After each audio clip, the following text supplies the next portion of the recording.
तो एक तरफ ईद की रौनक नजर आ रही है और लोग एक दूसरे का मुंह मीठा करा रहे हैं, दूसरी तरफ गाजा में ईद पर भी मातम पसरा हुआ है। लोग ईद की खुशियां मनाने की जगह हमलों में मारे गए अपनों को अलविदा कहते हुए नजर आए हैं। गाजा में ईद और उसके अगले दिन भी इजरायली फोर्सेस के हमले जारी हैं और इसमें लगातार लोगों की जान जा रही है। ईद के दिन किए गए इजरायली हमलों में 64 लोगों की मौत हो गई, जबकि कई लोग घायल हुए हैं। दूसरी तरफ इजराइल ने राफा इलाके को खाली करने के लिए आदेश दे दिया है। खबर यह है कि प्रधानमंत्री बेंयामिन नेतन्याहू ने एली शोरविट को इजराइल की खुफिया एजेंसी शिन बेट का प्रमुख नियुक्त कर दिया है। गाजा के लोगों के लिए ये लगातार दूसरी बार है जब जंग के बीच ईद मनाई जा रही हो। मनाना तो इसे क्या ही कहा जाएगा, लोग गम में डूबे हैं अपनों के जाने की वजह से। उत्तरी गाजा पट्टी के जबालिया में रमजान के पवित्र महीने के आखिर तक में ईद उल फितर की नमाज में शामिल लोगों की तस्वीरें आई हैं। इसमें वो मस्जिदों के बमों से तबाह होने के बाद खंडहरों में नमाज अदा कर रहे हैं। परिवार बमों से होने वाली तबाही से तो जूझ ही रहे हैं, बल्कि वो जो मदद आ रही है उसमें भी रुकावट हो रही है और इसकी वजह से भी जूझ रहे हैं। रफा इलाके को खाली करने के आदेश के बाद ये माना जा रहा है कि इजराइल की तरफ से यहां पर कोई बड़ा हमला प्लान किया जा रहा है। सेना ने फिलिस्तीनी लोगों को अल मवासी की ओर जाने के आदेश भी दे दिए हैं। यह तटीय इलाके में आता है और गंदे तंबुओं से भरा हुआ एक शिविर माना जाता है। इधर ईद उल फितर के दौरान यह आदेश जारी किया गया। बताएं कि इजराइल ने पिछले साल मई में मिस्र की सीमा पर मौजूद रफा पर एक बड़ा अभियान शुरू किया था। यह गाजा को बाहरी दुनिया से जोड़ने का एकमात्र प्रवेश द्वार माना जाता है। इजराइल के अभी हमास के कब्जे में करीब 59 बंधक हैं, जिनमें से 24 के जीवित होने का अनुमान भी है। इजराइल का कहना है कि जब तक सभी बंधक नहीं लौट आते तब तक वो ऐसे ही हमला जारी रखेंगे। दूसरी तरफ इजराइल के हमलों के जवाब में यमन से हूतियों ने भी हमले किए हैं, जो इसमें नुकसान का दावा किया गया है, जबकि इजराइल की तरफ से यह कहा गया कि आयरन डोम ने इन सभी हमलों को नाकाम कर डाला है। बीते हफ्ते रफा में इजरायली फोर्सेस ने जो हमले किए उसमें इमरजेंसी वर्कर्स तक को निशाना बना लिया गया और इसकी वजह से 15 कर्मचारियों की मौत हो गई। फिलिस्तीन की रेड क्रिसेंट सोसाइटी ने इसे वॉर क्राइम कहा है। दूसरी तरफ एक हफ्ते के बाद जब इन 15 कर्मचारियों के शवों को दक्षिणी गाजा के खान यूनुस में लाया गया तो वहां पर बड़ी संख्या में लोग मारे गए लोगों को श्रद्धांजलि देने के लिए इकट्ठा हुए और इस हमले को शर्मनाक बताते हुए इसकी निंदा की।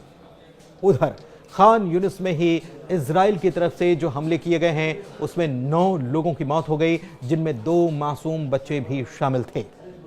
दूसरी तरफ मिस्र की राजधानी काहिरा में बड़ी संख्या में लोग मस्जिद के बाहर इकट्ठा हुए। इनके हाथों में फिलिस्तीनी झंडे और बैनर पोस्टर थे।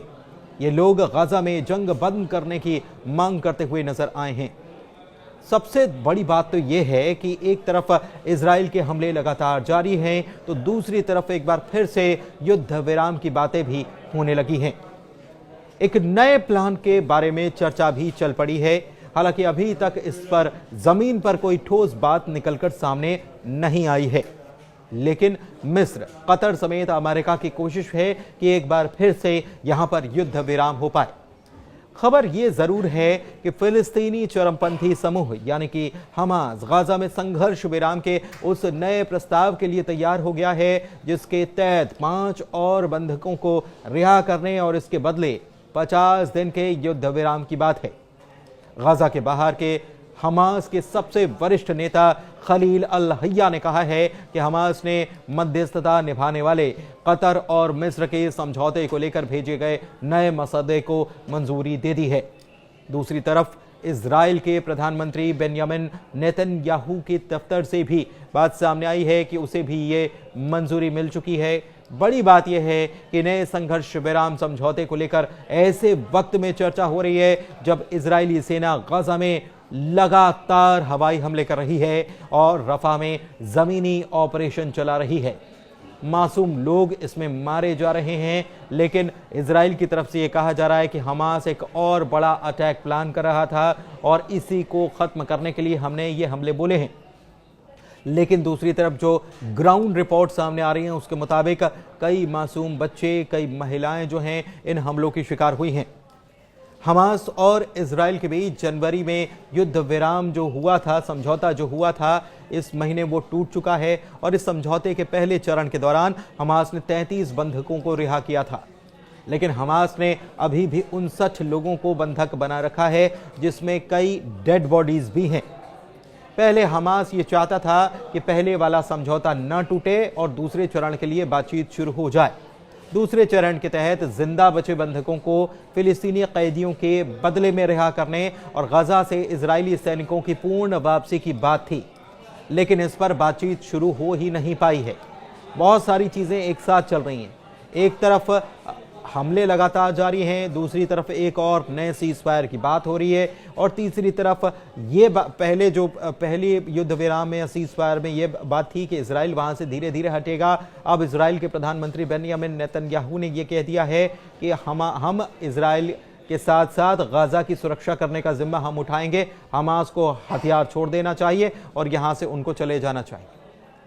इधर दूसरी तरफ इजराइल और अमेरिका ने यह प्रस्ताव दिया है कि युद्ध विराम का वो पहला चरण जो 1 महीने पहले समाप्त हो गया था उसे बढ़ाया जाना चाहिए और इसके बाद इजराइल ने हमास पर इसको न मानने के आरोप लगाए और हमले शुरू कर दिए थे। सवाल यह है कि युद्ध विराम के नए प्रस्ताव को हमास ने आखिर क्यों माना है। इसके पीछे कारण जानते हैं। इसके पीछे बताया जा रहा है कि मिस्र ने हमास पर गाजा में युद्ध विराम के लिए इजराइल के प्रस्ताव को मानने के लिए दबाव बनाया है और यह कहा कि अगर हमास युद्ध विराम की डील को नहीं मानता तो उसके इलाके में जो भी फिलिस्तीनी इस वक्त रह रहे हैं उन्हें वो बाहर कर देगा।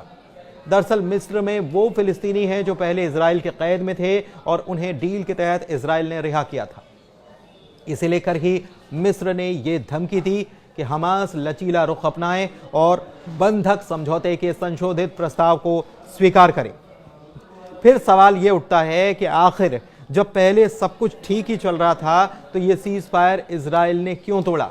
तो इसके पीछे इजराइल के भीतर के हालात भी कारण बताए गए। कहा गया कि प्रधानमंत्री बेंयामिन नेतन्याहू की राजनीतिक समस्याएं बढ़ती ही जा रही हैं। भ्रष्टाचार के मुकदमे में अदालती कार्रवाई में थोड़ी सी तेजी देखने को मिली। दूसरी तरफ खुफिया एजेंसी के प्रमुख को हटाने के बाद लोगों का गुस्सा उन पर और फूटा।